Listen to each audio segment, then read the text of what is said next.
आपण पाहत आहात RK न्यूज, बातमी तुमची, आवाज आमचा।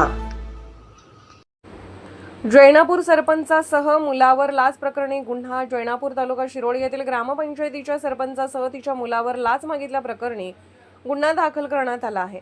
संगीता रमेश कांबळे वय 52 व निकेत रमेश कांबळे वय 30 दोघे राहणार जैनापूर यांच्यासह एका खासगी इसमाचा यात समावेश आहे। याबाबत मिळालेल्या माहितीनुसार जैनापूर येथील एका इसमाने पत्नीच्या नावाने ग्रीन नेट अंतर्गत शेडनेट व्यवसाय सुरू करण्यासाठी ग्रामपंचायतीकडे परवानगीसाठी अर्ज केला होता।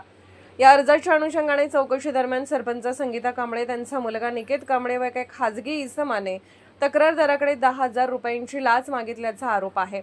नंतर तडजोडी अंती ही रक्कम 9,000 आणल्याचेही तक्रारीत नमूद करण्यात आले होते। तक्रारदाराने याबाबत लेखी तक्रार लाचलुचपत प्रतिबंधक विभाग कोल्हापूर यांच्याकडे दिली होती।